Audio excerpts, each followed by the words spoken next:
சாவில் மர்மம் உள்ளதாக கூறி சீர்காழி அரசு மருத்துவமனை வாசலில் உறவினர்கள் சாலை மறியலால் பரபரப்பு ஏற்பட்டுள்ளது.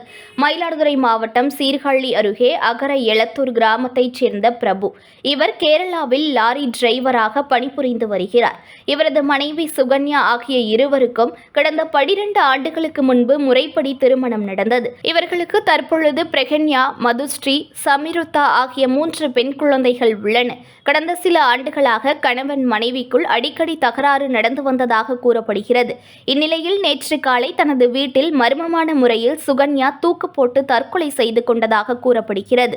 இதுகுறித்து தகவல் அறிந்த கொள்ளிடம் போலீசார் வழக்கு பதிவு செய்து சுகன்யாவின் உடலை பிரேத பரிசோதனைக்காக சீர்காழி அரசு மருத்துவமனைக்கு அனுப்பி வைத்தனர். அங்கு சுகன்யாவின் உறவினர்கள் சுகன்யாவின் சாவில் மர்மம் இருப்பதாகவும் சுகன்யாவின் கணவர் பிரபு என்பவரை கைது செய்த பின்னர்தான் சுகன்யாவின் உடலை உடற்கூறாய்வு செய்ய வேண்டும் என உறவினர்கள் தொடர்ந்து போராட்டத்தில் ஈடுபட்டு வருகின்றனர். இதனால் நேற்று உடற்கூறாய்வு செய்வது தற்காலிகமாக நிறுத்தி வைக்கப்பட்டது. மேலும் உறவினர்கள் சீர்காழி அரசு மருத்துவமனையில் தொடர்ந்து போராட்டத்தில் ஈடுபட்டு வருவதால் பரபரப்பு நிலவி வருகிறது. News1 தமிழை லைக் பண்ணுங்க, கமெண்ட் பண்ணுங்க, ஷேர் பண்ணுங்க, மறக்காம சப்ஸ்கிரைப் பண்ணுங்க.